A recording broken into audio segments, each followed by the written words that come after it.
Assalamualaikum warahmatullahi wabarakatuh. Waalaikumsalam. Sobat Obsesi, pada episode ini kita menghadirkan sastrawan, budayawan dari Sumatera Barat. Pada kali ini kita hadirkan seorang, kalau kami mengenalnya dengan Bang Bram atau Muhammad Ibrahim Ilyas. Ya. Selamat siang Bang Bram. Selamat siang ya. Pak Hermanto. Sudah hadir dalam program Obsesi Seru dengan moto dari Padang untuk Indonesia. Ya. Bang Bram, kegiatan yang paling banyak di bidang sastra di bidang apa nih ya Bang Bram? Saya sebenarnya ya boleh. Ambo mulai menulis itu dari SD. Dari SD Bang Bram sudah menulis. Jadi memang suka menulis. Ya. Kemudian sampai kini yang tetap itu adalah puisi dan naskah drama. Naskah drama ya. Ada beberapa cerpen tapi tidak banyak. Lo novel belum pernah jadi. Oh. Ya. Jadi bernapas pendek ya. Terus kegiatan teater dimulai sejak SMA. Oh, sejak SMA ya. Oke, kita lihat dulu dalam pendidikan dulu Bang Bram. Ya. Bang Bram lahirnya di mana? Di Padang? Di Padang. Oh, di Padang ya.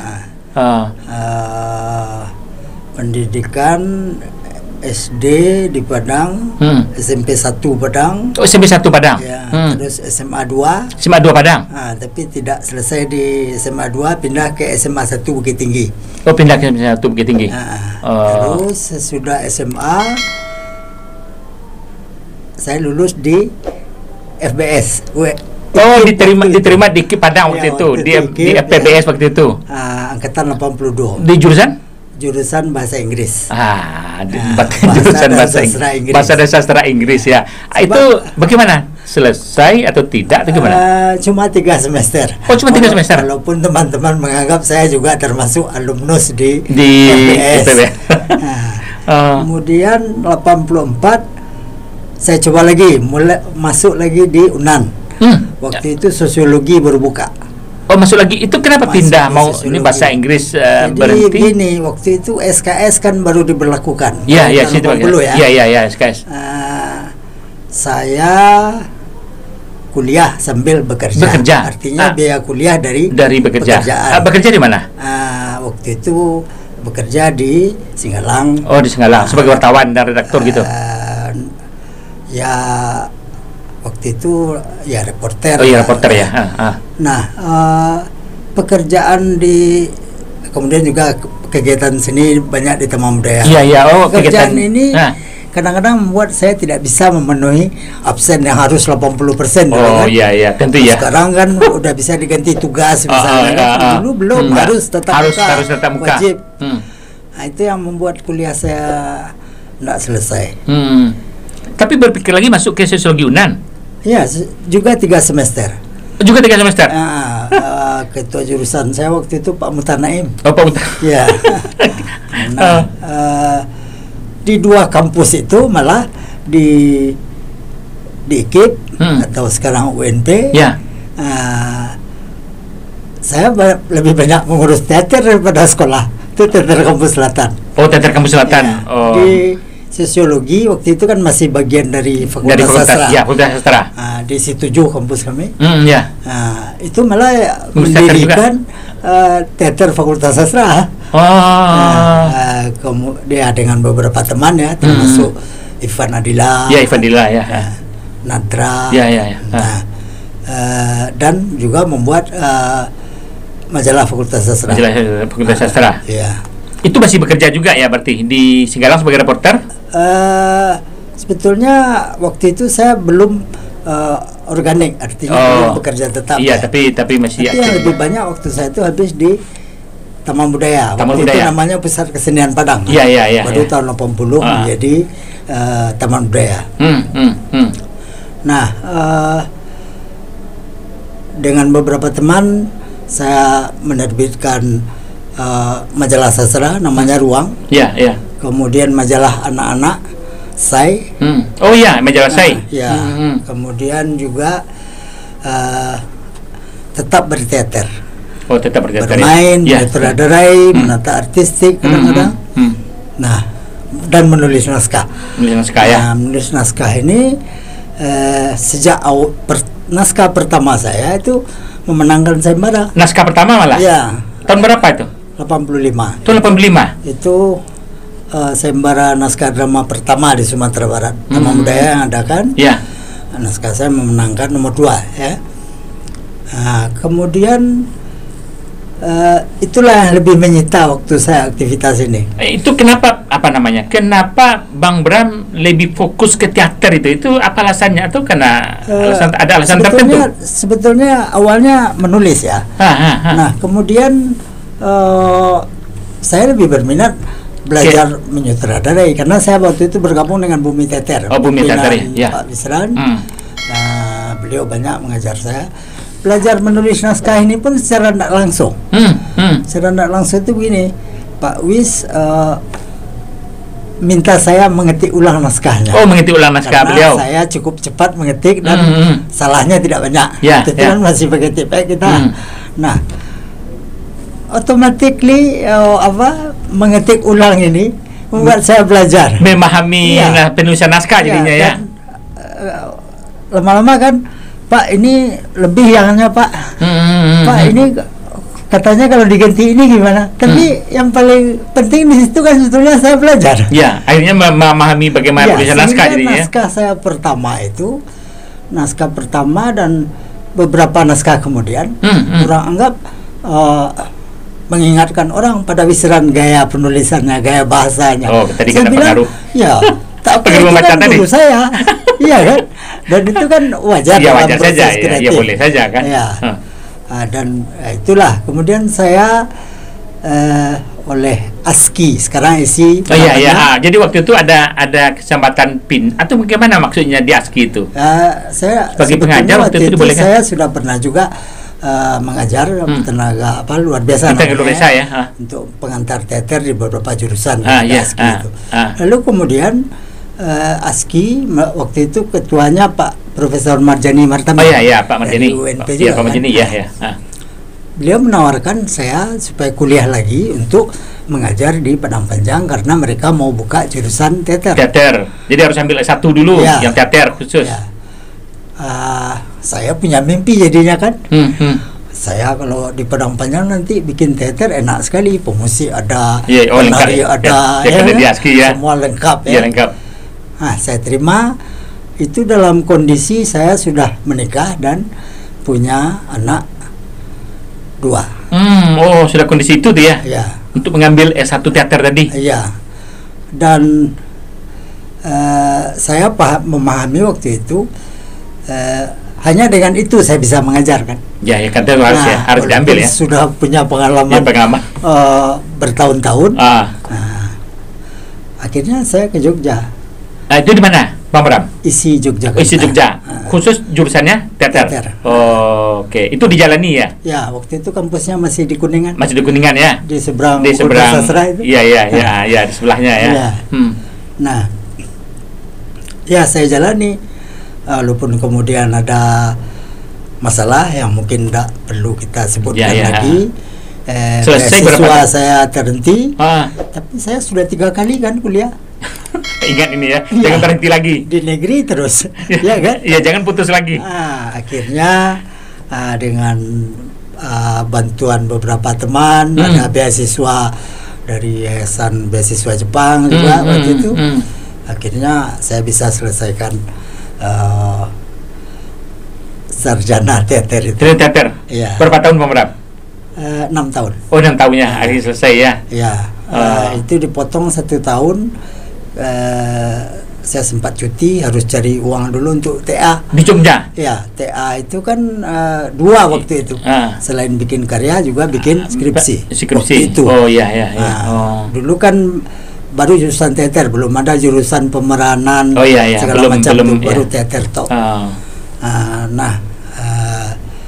Dan pada tahun itu juga saya berkesempatan ikut pertukaran seniman muda Asia ke Jepang. Pernah ke Jepang? Ya, atas nama tentu mewakili ISI waktu itu. Ada 3 dari mahasiswa ISI, ada dari IKJ, ada dari ASTI Bandung. Waktu itu di Indonesia baru 3 jurusan teater kan, di 3 tempat itu. Ya. Nah, itulah yang membuat kuliah saya terhenti setahun. Terhenti ya. Nah, tapi saya dapat anggaran untuk menyelesaikan kan. Oh iya iya ya. Tapi harus selesai ya. Pertunjukan kan tentu lumayan. Iya iyalah ya. Nah, kita maklum itu ya. Ya, akhirnya bisa selesaikan. Saya putuskan untuk tinggal di Jogja. Untuk tinggal waktu itu. Ya, saya selesai 98. Putuskan tinggal di Jogja. Itu hanya di Jogja. Bawa anak-anak di Jogja sampai 2006. Oh, cukup lama juga di Jogja hanya setelah 2006 gempa. Gempa yang Jogja. Di Jogja ya. Nah, rumah kami ya tidak bisa ditempati lagi. Anak-anak trauma karena waktu gempa saya sedang tidak di Jogja. Sedang mana Bang Bram? Tidak, saya sedang ada urusan ke Padang. Oh gitu. Anak-anak di Jogja. Iya. Sehingga mereka trauma begitu saya bisa sampai di Jogja 4 hari kemudian. Kan sulit cari transportasi. Kan? Mendarat aja di Solo waktu itu. Nah, anak-anak langsung bilang kami nak mau lagi di Jogja. Nah, itulah saya kembali ke Padang. Waktu itu tidak ada kaitan lagi dengan ASKI setelah tamat itu? Tidak diminta kembali ke lagi. Enggak ya. Itu beraktivitas di Jogja tapi ya. Saya sudah semacam Bapak Ilah Batingalah Pak Mursal ya. Iya, dijelaskan gitu ya. Almarhum Pak Mursal. Waktu itu juga ada kesempatan untuk di isi Jogja. Mereka arahkan untuk jurusan teater, tapi saya berminat jurusan televisi sebetulnya. Nah, itu kan lebih luas lagi kan. Ilmu teater kita bisa terpakai di situ. Nah, cuma ya itu akhirnya mungkin memang bukan nasib saya untuk jadi dosen ya. Tapi setelah pulang saya beberapa kali ke Panjang juga mentas di situ. Ya, jadi saya udah lupakan lah itu. Oke. Baik, kemudian setelah kembali ke Padang itu beraktivitas apa buat sanggar teater atau apa gitu? Nah, kalau sanggar teater dulu sebelum ke Jogja saya terlibat di Bumi Teater. Belajar awal di Bumi Teater. Kemudian ikut Alinde ketika dia dirikan Doyong Dayung. Teater Dayung. Akhirnya punya kelompok sendiri itu yang Pasamaian. Itu saya dengan almarhum Asbon. Iya, Pak Asbon ya. Dan Asri Rosdi. Pak Asri Rosdi. Nah, bertiga itulah Pasamaian itulah yang kami menerbitkan. Itu aktivitas kami lebih banyak sastra itu. Mau lebih banyak sastra. Antara lain menerbitkan majalah itu. Ada dulu jurnal kesenian sekali sebulan itu fotokopi aja waktu itu. Waktu masa itu ya. Kaba namanya. Terakhir majalah anak-anak itu. Majalah anak-anak. Sesudah itu kita diminta oleh Singalang. Itu yang saya sempat organik sebelum ke Jogja itu. Kami sekelompok diminta oleh Pak Basir Jabar untuk urus KMS, Koran Masuk Sekolah. KMS ya, benar. KMS. Waktu itu KMS kita lepas dari Singalang, diri sendiri. Iya, berdiri sendiri ya. Dalam bentuk tabloid kan? Ya, tabloid. Saya dipercaya waktu itu pegang pimpinan perusahaan. Iya. Nah, kenapa berani jadi pimpinan perusahaan? Kan ada yang lain jadinya. Seniman kok jadi pimpinan perusahaan? Jawabannya apa? Saya sutradara. Oh begitu. Sutradara itu manajer kan? Oh iya. Itu kan manajer pengalamannya. Dan tetap yang diatur itu kan orang-orang. Orang-orang ya. Bagaimana menempatkan orang menurut kemampuannya? Iya. Kalau angka-angka cukup kita cari akuntan satu. Iya kan? Iya. Tapi kalau manajemen sutradara itu memang manajer kan? Bagaimana menempatkan pemainnya? Bagaimana meningkatkan kualitas orang kan? Tapi KMS itu memang dulu rasanya itu sangat bermanfaat untuk menumbuhkan bibit-bibit penulis ya. Nah, apa untung saya dan Asbon waktu itu? Karena kami pernah kuliah di ekip itu.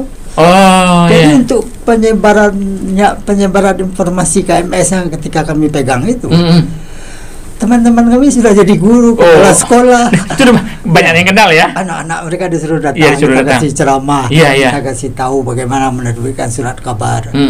Itulah dulu tuh. Dan penulisnya banyak dari sekolah-sekolah itu kan siswa itu ya. Kita utamakan penulisnya siswa. Redaktur bekerja untuk memperbaiki tulisan siswa. Iya. Kalaupun ada tulisan, kita minta tulisan Profesor Hermanto misalnya, bukan tulisan Pak Hermanto. Utuh kita buat. Pak Hermanto bilang begini-begini. Jadi kita terjemahkan untuk anak SMA. Anak SMA. Sebab pembaca kita waktu itu SMP dan SMA. Iya, SMP SMA ya. Karena ke Jogja lah saya mundur dari Singalang itu. Begitu ya. Tapi juga tadi juga saya lihat majalah saya juga Bang Bram terlibat itu ya. Ya, majalah saya itu kegagalan kita adalah kegagalan modal lancar betul. Kami tidak punya modal, semangat yang lebih, semangat yang tinggi sampai kita terbit 15.000 sekali terbit itu 15.000 eksemplar. Ya, banyak dan itu. Masuk di 7 provinsi di Sumatera. Di Sumatera kecuali Sumatera Utara karena ada masalah di Medan itu mafia korannya berbahaya waktu itu ya. Jadi cukup luas juga ya pembacanya saya. Ya, dan kita langsung masuk ke sekolah. Terutama di Sumatera Barat. Ya. Saya ingat dulu waktu saya SD baca Sekuncung. Ya. Berlangganan melalui guru. Iya. Uangnya kita angsur melalui guru. Cara itu yang kita pakai. Dan tetap seperti tadi saya katakan, yang utama itu adalah karangan siswa. Mereka boleh nulis pakai tangan. Ya. Nanti itu kerja redaktur. Oke. Jadi anak-anak merasa memiliki. Iya. Oke, berikutnya kita ingin dalami tentang teater, Bang Bram. Ini pertama dulu tadi sebagai penulis naskah ya. Karya-karyanya rasanya Bang Bram di bidang naskah ini udah pernah dapat juara juga ya. Itu di mana saja tuh? Saya memenangkan tadi yang pertama dulu di Taman Budaya Padang tahun 85. Kemudian ketika masuk Jogja 92 saya menang lagi di Taman Budaya Jogja. Penulisan puisi juga menang di sana. Waktu itu saya berpikir kenapa saya harus ikut. Jogja gudangnya penulis. Iya, gedungnya. Saya mau tahu posisi saya di mana. Kemampuan saya seberapa. Yang dari Sumatera Barat ini. Iya.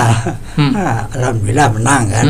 Tapi itu juga menjadi tiket supaya teman-teman lain jadi kenal dengan saya kan. Di kota Jogja ya. Iya, teman-teman Jogja jadi tahu saya jadinya kan. Itu judul naskahnya Cabi.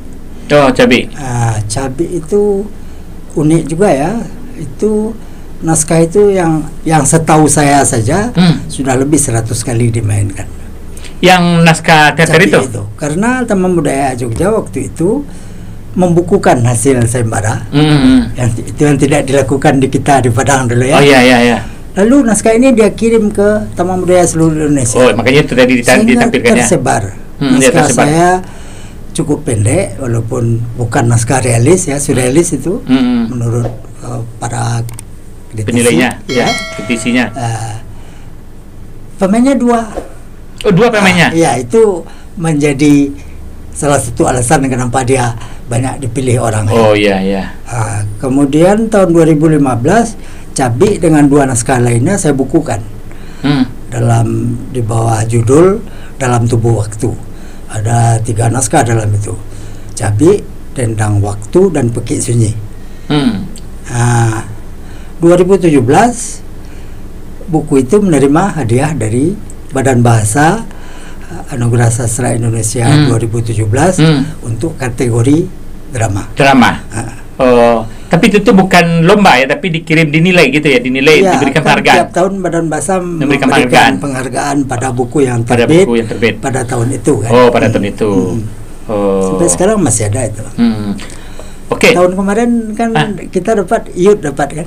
Dari puisi. Ya, dari Badan Bahasa juga ya. Pada tahun saya menang itu ada 3 dari kita itu. Drama saya Papa Rusli mendapatkan hadiah Asia Tenggara, Sirat Award, dan cerpen itu tamat IKIP, saya lupa namanya, sekarang dia di Jakarta tapi bukan dari LBS Pak. Bukan. Nulis Tan Melaka. Novel Tan itu. Iya. Dia yang menang untuk novel itu. Oke.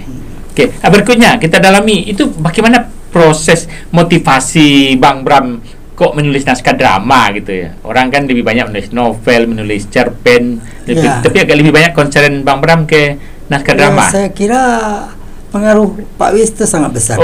Iya. Saya dulu di Bumi itu saya tidak begitu berminat untuk di atas panggung. tugas pertama saya dari Pak Wisran dulu adalah ini semacam script writer ya. Latihan ini setnya di mana, posisi pemain, blocking segala macam. Itu tugas saya untuk mencatat. Itu yang membuat saya belajar jadi sutradara dan penata artistik jadinya kan. Nah, ketika beliau minta saya untuk mengetik ulang naskahnya, mulai itu. Oh, karena pengaruh itu ya? Iya, saya kira sangat terpengaruh oleh itu. Sebelumnya saya hanya nulis puisi atau cerpen. Oh, gitu. Atau artikel biasa. Ya, kemudian kita melihat kan tidak banyak rasanya orang yang mau konsentrasi menulis naskah drama ya kan, kita jumlahnya terbatas sekali kalau kita lihat. Justru itu kan yang menarik, yang ketika kita menulis puisi. Mungkin kita tidak begitu pikirkan bagaimana dia dibaca atau ditampilkan. Dibacakan, maksud saya dibacakan di depan audiens. Tapi menulis naskah drama kita harus pikirkan bagaimana dia dipanggungkan. Harus kita bayangkan kita di panggung ya. Bagaimana dia menjadi visual kan? Nah, itu yang menjadi daya tarik. Apalagi tidak semua ya penulis drama yang juga langsung menjadi pekerja kan. Jadi aktor pertama saya tidak berminat. Tapi awalnya menggantikan. Oh, menggantikan. Ya. Karena saya cukup cepat menghafal naskah. Jadi kalau dan tidak datang langsung gantikan supaya latihan berjalan berjalan gitu ya. Akhirnya lama-lama ada yang digantikan ini tidak datang lagi. Itu pasal saya harus dilanjutkan. Pak Erwanto tahu nggak, waktu SD satu-satunya nilai merah dalam rapor saya itu adalah menyanyi. Oh, daripada disuruh berdiri ke depan, menyanyi. Biarlah itu merah. Yang lain 8, 9, ya kan? Jadi kalau ketemu teman-teman SD mereka aneh, kamu kok di panggung sekarang? Beda. Padahal itu artinya panggung juga kan? Oke, baik. Kemudian tadi menulis naskah. Kemudian nanti kalau sutradara ini memang karena sudah jurusan teater ya tadi akhirnya ya. Ya itu masuk jurusan teater kan kemudian. Kemudian ya. Saya berarti sebelum itu sudah sutradara juga. Pertama kali tahun 78. Oh, sudah cukup lama juga ya. Umur saya 15 tahun.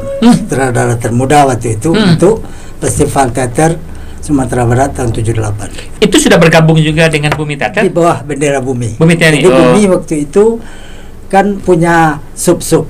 Di Bumi Teater SMA 2. Bumi Teater SMA waktu itu kami punya ada STM 1, STM 2. Nah, ini Pak Wis mengkader beberapa anak untuk menjadi sutradara. Jadi belum penuh sebetulnya karena ada tutor kita. Tutor saya waktu itu Alin. Oh, Alinde. Ada Alinde. Walaupun kita kita tetap setiap mau latihan, kamu mau ngapain nanti? Nih. Nanti setelah latihan datang lagi, laporkan apa yang dilakukan. Kadang-kadang dia lihat, kadang tidak. Dan dia lihat mendadak, kadang kita tidak tahu dia lihat kan. Oke. Kemudian di bidang apa tadi? Di bidang sebagai aktor tadi itu sudah cukup banyak? Iya, itu 78 itu udah mulai sebagai aktor ya kan? Cicil. Kemudian saya merasa ini memang bisa saya lakukan. Dan alhamdulillah sampai hari ini tetap saya lakukan kan. Ada yang bilang udah tua, kasihlah anak-anak muda. Saya bilang ini profesi saya. Ini kerja saya. Ini bukan pegawai negeri. Halangannya mati. Jadi saya tidak mengambil tempat anak muda kok. Anak muda punya tempatnya kan. Dan saya bermain sama mereka kan. Nah, itu alhamdulillah sampai hari ini. Dan tidak banyak kan orang yang bekerja sebagai aktor sampai tua. Oke. Berikutnya kalau kita kaitkan dengan dunia digital lah ini Bang Bram. Kan kalau dari segi teater, aktor, sutradara sudah. Bagaimana? Kenapa tidak dikembangkan? Atau sudah saya tahu juga. Atau dikembangkan ke misalnya dalam bentuk dunia digital tentu dalam bentuk film misalnya, film-film. Karena kita melihat di YouTube itu sangat marak. Kalau dari Pulau Jawa itu sangat banyak itu ya film-film pendek. Kan awalnya orang-orang teater juga yang mengembangkan. Ini di Sumatera Barat, Bang Bram. Alhamdulillah ya, saya punya pengalaman baik juga. tahun 87 itu juga sebelum ke Jogja. Ya. Terlibat. Saya berkesempatan untuk membuat sinetron TVRI waktu itu namanya apa Budaya Nusantara waktu Oh itu. iya. Waktu itu TVRI kirim surat ke Pemda, itu kan Pemda yang Iya. Pemda kita mungkin tidak ada anggaran untuk itu, lempar ke PT Semen. PT Semen cari kami. Oh gitu. Sponsor PT Semen. Almarhum itu dia tamat Asdrafi Jogja. Jadi itulah pertama kali posisi saya sebagai menulis naskah berdua dengan dia. Penulis naskah juga. Dan dia sutradara, saya asistennya. Nah, itulah pertama kali. Itu udah terlibat ya. Judulnya Putih Karang Putih. Oh iya. Kita bikin legenda baru. Oh, Bukit Karang Putih betul ya, judulnya. Dari Bukit Karang Putih karena Semen kan yang iya. kita bikinkan lah kaba baru namanya Putih Karang Putih. Oh, itu namanya ya. Oh, iya. Itu ditayangkan oleh TVRI. Nah, kemudian setelah itu saya pindah ke Jogja. Ya karena kita di jurusan teater itu dekat dengan itu. Ya, dekat dengan film ya. Lalu TVRI Jogja ketika saya menang penulisan puisi, minta untuk mengisi acara di TVRI Jogja. Kemudian juga ikut beberapa sinetron dengan mereka. Tahun 96 Garin syuting Daun di Atas Bantal. Ya, Garin. Penata artistiknya Rujito, itu salah satu guru saya. Itu guru penata artistik Indonesia itu, mbahnya itu. Si mbah ini suruh cari saya ke isi. Kamu main sama Garin. Aku jadi kru lah, aku lebih berminat jadi kru, aku tidak berminat di depan kamera itu. Oh iya. Mbak sangat berbeda dengan panggung. Iya. Di film kita kan terputus-putus. Yap. Di panggung langsung tidak terhenti. Ya. Itu sangat berbeda. Kemudian proyeksi vokal segala macam itu kan beda ya. Mata kamera dengan mata penonton beda. Berbeda. Nah, itu jadi tapi akhirnya kenapa tidak?